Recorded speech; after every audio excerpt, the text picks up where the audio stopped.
Hi, this is Scott Bradfield. This is the Ultimate Beginners Workshop. It's a long title. Ultimate Beginners Advanced Creative Writing Workshop. You know what we're doing. We've been doing this for a few years, and this is the midterm lecture every term in the advanced course. Since I basically tell all my students the same three things, I say every day. I say all the same things. I try to inspire myself to try to say something slightly different every term in a midterm lecture. And it used to be, I used to have this joke. I've told you this before. I had a joke that where everyone would have to narratively fight each other in a battle to the death, like the Hunger Games. It was called Hunger Games meets Dead Poet Society.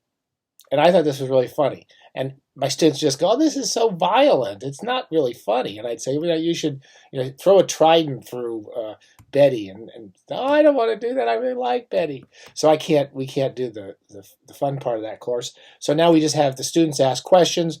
And this term we had 3 different questions that all were sort of new topics. So I've muddled together this basic title because my entire a lecture plan is always just a title. And the title is, "What do we look for in old unfinished manuscripts? Definitely not poetry." That's my title.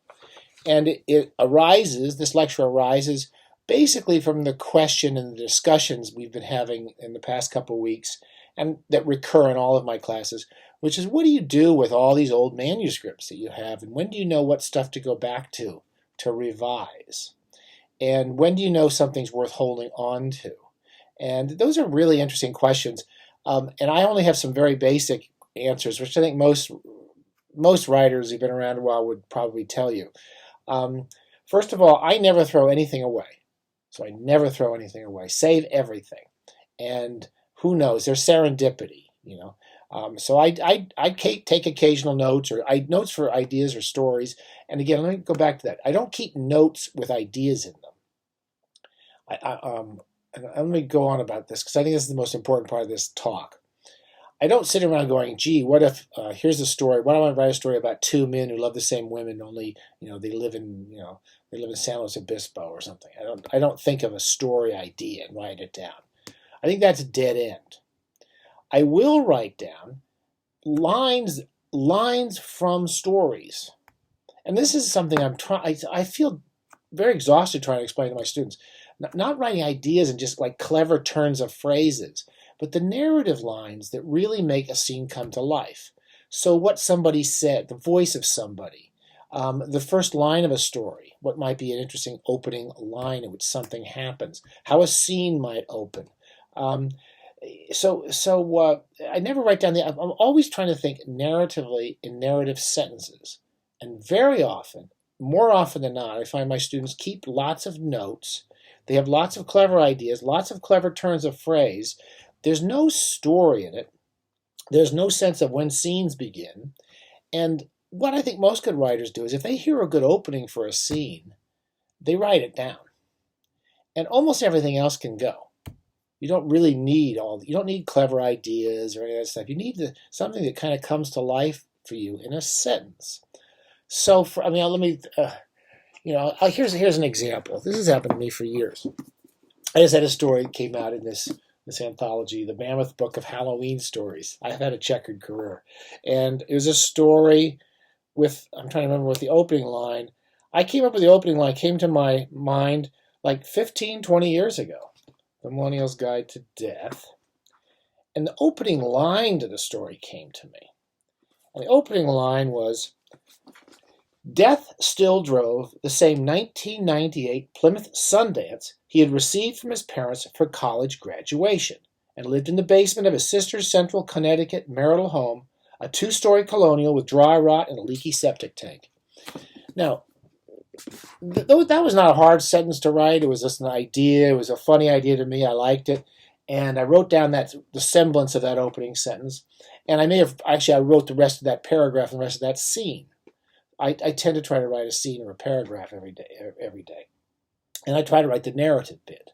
So the stuff that you would actually read in the story, not notes towards writing something that someone might read in a story, the actual lines from the story. And this is where I really am always trying to get my students to write every day and write that type of prose. Sitting down and writing notes, researching every day is not useful. So many students I know are researching novels, and they research forever. They're never gonna stop researching. They'll keep notes, or they'll write random scenes here and there. Sometimes but I often have students who say, "Oh, I write bits and pieces of the novel." They don't write bits and pieces of the novel. They don't write scenes from the novel. They write kind of descriptive passages about what might happen in certain passages in the novel, and they don't do it sequentially. So they jump all over. So very often in my life, I've had students come to me, and I can't, and particularly this was in England. I know this happened in England all the time. And I would meet some student, and I would read their prose, and it was absolutely incomprehensible. It didn't make any sense at all. They would describe so much information. There was so many things happening in one or two pages, and the sentences were just infinitely confusing. And I would talk to them for a few minutes, and say, "Oh yeah, I've got like 5 novels, just like that." And they would write, and basically with my novels, they meant they wrote lots of notes, and then they would keep them in a box. And they say, someday I'm going to go through it and sort it out. It's like people who save string. They would save string. There was no way of actually finding the good stuff in what they wrote, because they wrote so much of it. Or it was disorganized, or it was scattered here and there. So that's a long way of saying keeping notes, to my mind, is sort of a waste of time for most writers. This doesn't mean that if it works for you, that's great. But if you do take notes, if you do want to research, that's fine. I can't argue you out of it, and that might well work for you. But in the same day that you're keeping these notes and you're researching the history of the Roman Empire, you need to sit down and write an actual scene from a story. And an actual scene from a story is not like notes. It doesn't even sound like notes. But so often in classes, when I'm working with students, what they write sounds like notes. They're describing to me what the character does, or they're giving me the outline of where the person came from, and they give me some general background in the character. And they're not thinking about, where does the scene start, what happens, who says what to whom, and how does the scene end? And again, don't answer those questions, just watch the scene happen. So, if you sit down and write a paragraph that's a nice narrative paragraph, that maybe help me see a character, or help you see a room, or help you see the city they live in. Those are all good days of work. If you don't do that kind of work, then the notes that you come up with are going to be awful. Now, if I do what I do, and which I think most writers I know do, have these little bits and pieces that kind of, they kind of start to gather them in the little narrative bits. And for example, I keep them separate. So when I had that paragraph or two of that story about death 15 or 20 years ago, I'd put it in a file, I'd give it a title, and I know where to find it. Because often, as you know, as writers, we start a paragraph and then you go to the next paragraph, it doesn't really work. And you try it, you go to the second scene, you do the second scene, it doesn't work. You do 2 or 3 scenes, it doesn't work. Now, this is going to happen to you all the time as a writer. And it would be a healthy life if you did that. So if you're writing a scene every day and maybe you get stuck somewhere, fine, try a few days at it, and then put it away. Put it away. This is something I also find many students can't do. And a lot of published writers do this. You'll see them, they've written one book, and then they spend forever rewriting this book. But starting a new book is the easiest thing in the world. You've got a life, you've got events, things that have happened to you in your life, people you've met, and they're all a potential moment for a story. The opening of a story is all around you. So you never have trouble starting something, and you try to finish it. Now, at the end of the day, you may have all these fragments. For years, I'll have stories that maybe I got halfway through, and they kept sticking at the same part. The middle of a story is always the hard part, and I get stuck at the middle. But I'm narrative. I'm thinking narratively, and I'm making sure each scene is working as a scene and is not, and as we see this in class all the time, a whole bunch of different things happening at different times and characters remembering things and then backstory. And, this is the stuff that makes me, type lots of exclamation points. So, or just divorce from point of view so we don't know who's seeing what. So all these basic little technical things, you want to try to do those every page you write. And when you go back over your old stuff, you'll see this stuff, and you might go back to it. There's nothing wrong with that, especially if you see a good scene. Sometimes you just have a good opening line. And those are fragments worth saving. And you can always go back to them when you don't have really a new idea that day, and you can try it and try it again. And sometimes, like, for example, that death story, and this happens to me very often, I only had the beginning, but it was at a certain point in my life where the rest of it clicked, and I just sat down and wrote it in like 10 days. So people always ask, how long does it take you to write a story? Well, 15 years or 10 days. I don't know. That's a norm. I think that's not an uncommon story. You hear this from writers all the time. Now,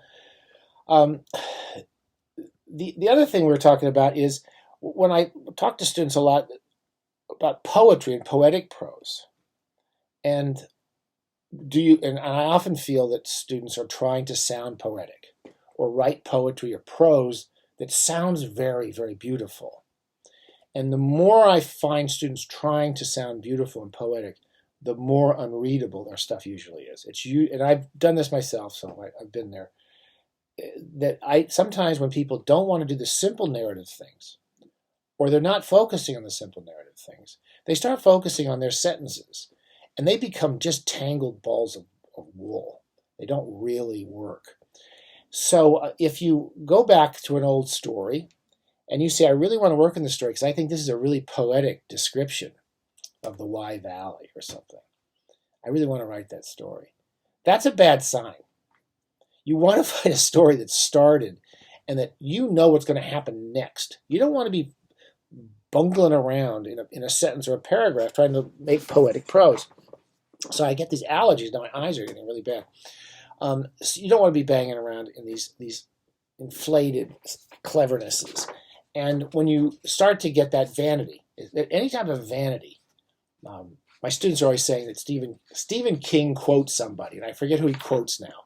It's someone like Balzac or something, or Baudelaire. Kill your darlings. You must kill your darlings. So I'm quoting my students quoting Stephen King, but then I looked it up, and Stephen King's quoting somebody in that line. The thing that you're most invested in, you think makes you sound really clever. That's always a bad sign. So if you feel like there's something in there very clever. So those aren't worth going back to. Again, the most important thing you can hope for when you go back to stories is that opening. I heard that opening. No one else may like it, but when I heard that opening, I knew I had an idea, I had a character. They were going somewhere. I didn't know where it was, but the story would write itself eventually. If I was receptive at the right time in my life. Now, again, sometimes you don't have that, that inspiration, so you just keep writing some scenes, and you write them sequentially. I'll give you one last example. The most important thing is to start your story. Second thing is to make sure you're doing narrative writing. So you don't have a character wandering around, going from one scene to another. You start a scene that's important, and you finish that scene, and you focus on the scene, narrative scene. And then you try to write the next one. Now that's the method I try to get my students to do, mainly to counteract this tendency they have to flash back, flash forward, give you lots of backstory, explain lots of stuff, and have their characters explain every single room this characters walk through. So that's the reason I focus on the most important scene and see how good writers do that. Now I'll give you one more example. I think this happens to writers as well. I'll give you two more examples. The other one would be you have an idea for a story, and I've had this happen many times in my life. And I've had the idea for a story, and I've started it, and I got a couple scenes, and it didn't go anywhere. I started it again, went a few scenes, didn't go anywhere. I might do that several times. There's something in it that I like. I don't go back and rewrite what I wrote because it doesn't work. So don't go rewriting every single sentence you wrote. I see this all the time, trying to get my students to rewrite, which means to go back and start again. Often means start over. And they can't throw away drafts. And I mean throw it all away. Don't, okay, I'll cut this part, I'll cut that part. Your story's not working. You need to go back and find the beginning. And you'll see this with lots of writers will say how they started the story again and again and again. And they started it another day and it worked. And I've had that many times in my life where I had a sort of idea about something and I started, it didn't work, and I just kept going back to it. And then sometimes when you find that opening and the narrative's working, it takes care of itself. It just goes. And that's always a good sign. Finally, I've written stories often that I thought were terrible. And the main premise driving me through the story in these old stories would be simply, again, writing one scene after another. And if I had an opening scene, which I basically had some faith in, I just sold this story as the Weird Fiction Review, which is actually a beautiful journal. And it was a story that I wrote as a joke, really. It was about, I won't describe it. I'll tell you, it was a story about a world where zombies are actually kind of just sick people. They're not dangerous. They're just sick, and they're wandering around, and they're not. No one's even frightened of them because they're so weak and helpless. So I started that just to see if I could write. I hate zombie stories, so I thought I would try this. So I wrote the first scene. It kind of is interesting, and then I found the next scene the next day. And as I usually do, I wrote basically the first 6, 8 scenes, and I came to a rough semblance of an ending. I wasn't particularly happy with it. But I had 6 or 8 scenes, which I thought were sort of okay, but it wasn't working. I mean, I knew the scenes were basically okay, but every paragraph was a little naughty and awkward. I wasn't at my best when I was writing it. Now, on that story, I had it for many years, and I went back to that often, but I had the structure. The story was there. So I had narrative scenes, I had characters, I had point of view. When I shifted point of view, I knew I was shifting point of view. And the scenes were fairly compact, if clumsy. And that's when I did a lot of, and as writers do, did lots of fine revision, almost line by line, trying to make sure each line worked. That was a really difficult one. So I've had a few of these. Each sentence was just awkward, and it was missing things, and it was missing details. That's a really hard thing to put into a narrative line when it's working for you, to add things to it. And I had to add things here and there, and I was cutting, and then one scene didn't work, and then I had another scene. And then so there was a patchwork feeling to writing that story. Which is unusual. It's a very hard way to do it. But I could do it because I had the narrative line. And too often I'm seeing people taking this mass of different scenes and ideas and points of view, and they keep rewriting the same thing over and over. And I often see that as that's usually a symptom of they don't have time to concentrate every day. They don't have time for 20, 30 minutes of new writing. And so finally, I'll come back to my last, my constant refrain, which is even if you're rewriting, and we do more rewriting than we do writing, every day you should be trying to write new stuff.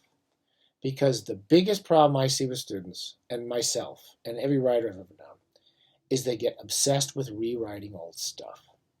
And you should never do that. If you obsess about rewriting something, after about 2 or 3 weeks of rewriting the same story, you won't even be able to see the story anymore. You need to walk away.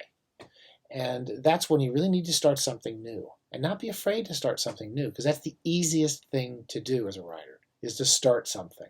It's the easiest thing there is. And it's the point that so many of my students are so struggling and trying so hard to sound clever. You got to realize you just get up every day and start something new. Okay, just have a little fun with it. If it's crap, you throw it away, or you stick it in the computer. So that's basically my ideas. If you revise the thing because you think you're really poetic and you sound really clever, don't do it.